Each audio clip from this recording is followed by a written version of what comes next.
Ecofictologists. My name is Lovis, and today I want to gush about a book whose title you'll probably recognize from my previous videos. That's right, it's finally time to talk about Flight Behaviour by Barbara Kingsolver.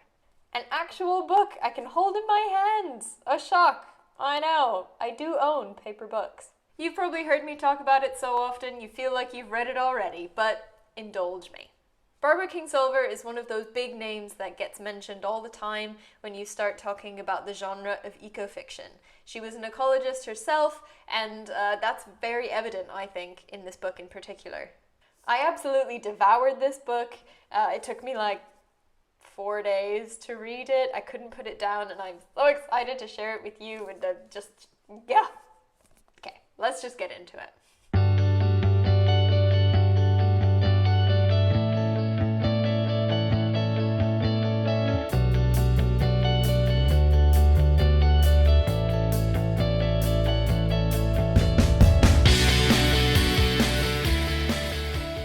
Okay, a short spoiler-free summary. This book follows our protagonist, Delrobia Turnbow, a wife of a farmer and mother of two, as she discovers something amazing in the hills behind her farm, a migrating population of monarch butterflies. I'm talking millions of butterflies here. Everyone wants a piece of them. The locals, the tourists, the news channels who come and interview her, and also a team of scientists that have come to study the species. It turns out the monarchs are not supposed to be there at all, but have been forced out of their overwintering grounds in Mexico due to climate change and extreme weather events. Through this team of scientists, Delrobia not only learns a lot about the species and complex scientific techniques, but she also learns about climate change and what it could mean. Her religious family and neighbours might be more difficult to convince. There are so many things I love about this book, but one of the biggest things I think is that it focuses on what is happening right now and the effects that climate change is having on species all around the world.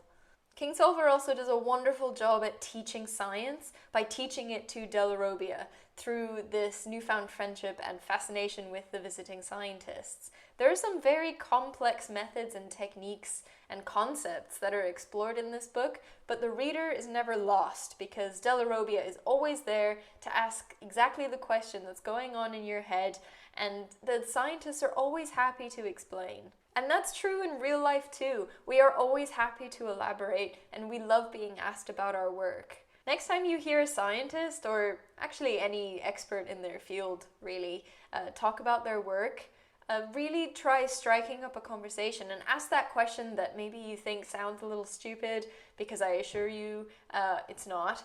And probably several other people in the conversation will thank you for asking that question, and the expert really won't mind explaining. From page 1, I love our protagonist, Delrobia, this sassy farmer's wife who just calls things as she sees them and is never quite content with her simple life. She's a flawed character, and that makes her so much more relatable. You know, we don't really relate to these perfect, flawless characters because they can't possibly be real. But you 100% believe that Delrobia Turnbow is out there somewhere. The depiction of her is so good. And Barbara Kingsolver makes you care. I mean, a giant population of monarchs would probably catch anybody's eye. I mean, it's beautiful and majestic. But she doesn't just give you a sense of wonder. She makes you care about why they're here, what's going to happen to them. You know, what does it mean for the global population of monarchs that they are here? And that emotional connection is what ecofiction is meant to do. I think this is a really beautiful example of the power of ecofiction. I couldn't wait to read this book, mostly because it kept getting recommended to me as a hopeful example of ecofiction among a lot of dystopians and doom and gloom stories. I was so keen for a little bit of hope. But I have to admit, the hope wasn't as obvious to me as I was expecting it to be, and I will tell you why. Barbara Kingsolver is so very accurate in the way that she portrays the struggle that scientists go through in their desperate attempts to stop climate change. Professor Ovid Byron, the lead scientist in this book, embodies this perfectly. His despair at what could mean the death of an entire generation of migrating monarchs in the too cold Appalachians. It really got to me because I can understand it perfectly and I see it in colleagues of mine and friends of mine, and I've felt it before in my own research, and it really is an emotional response. I'll read you an excerpt so you know what I mean. I'll take out pieces that don't make sense out of context. So if you read this book and you realize I haven't read it word for word, that is why. So why does it even matter what you do here? She looked at the laboratory in a different way. Mission control of a boggling heartbreak. I'm sorry to ask, but you know what I'm saying? He avoided meeting her eye. We should be physicians, or some kind of superheroes, saving the patient with special powers. That's what people want. She didn't reply, wondering if he was right about that. Probably it was true. People resisted hearing the details of a problem, even when it was something personal, like their own cancer. What they wanted was the fix. We are only scientists, he said. Maybe foolish ones. Normally it would take years to do what we are trying to accomplish here in a few weeks. We are seeing... He paused. She followed his gaze to the plastic-covered window, a filmy rectangle of light, and nothing more. Whatever he saw, it was not there. We are seeing a bizarre alteration of a previously stable pattern, he said finally. A continental ecosystem breaking down. Most likely this is due to climate change. Really, I can tell you I'm sure of that. Climate change has disrupted this system. For the scientific record, we want to get to the bottom of that as best we can before events of this winter destroy a beautiful species and the chain of evidence we might use for tracking its demise. It's not a happy scenario. So this was the bad news he'd received over the holiday. The one thing most beloved to him was dying. Not a death in the family then, but maybe as serious as that.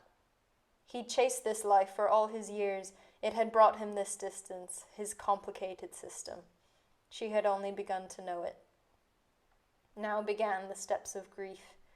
It would pass through this world, while most people paid no attention.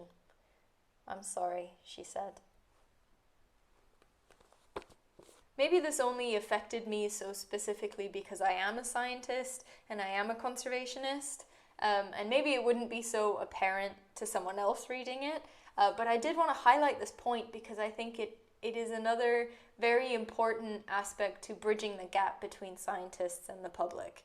We might come across as very cold and removed from our work because we rely on tools like jargon and detail to communicate, but the work does get very emotional for us a lot of the time. We want you to see how much it hurts us to see the evidence of the impact that we are having on our planet, to dedicate our time, our effort, our entire career to collecting that proof, and then to watch people ignore it, or worse, to call it a hoax because it's inconvenient to them. For Ovid Byron in this book, it's like loving someone who you know is going to die, but you love them anyway. And you would do everything in your power to extend their life just that little bit longer. So I suppose that is where I find the hope in this book, that the knowledge that there are people who won't give up trying to find a solution, and the knowledge that there are people who are willing to have an open mind and are willing to allow new evidence to maybe change their minds. This book is an example of bridging the gap between scientists and the public. Della Robbia Turnbow and Ovid Byron are two very, very different people representing two sides of this conversation, and they manage to bridge that gap, and she sees something new that she has never seen before, and he finds a language to communicate with her. So that's all I have for you today, ecofictologists. I hope I've convinced you that Flight Behaviour by Barbara Kingsolver is wonderful, it's beautifully written, and it can get quite emotional. Let me know in the comments below if you've read it and what you thought about it. I'd love to have a conversation with you. While you're here, click all the buttons, the subscribe button, the like button, the bell button, and you'll get notified every time I post new content. I post every Wednesday. I'll see you next week, ecofictologists. go read something.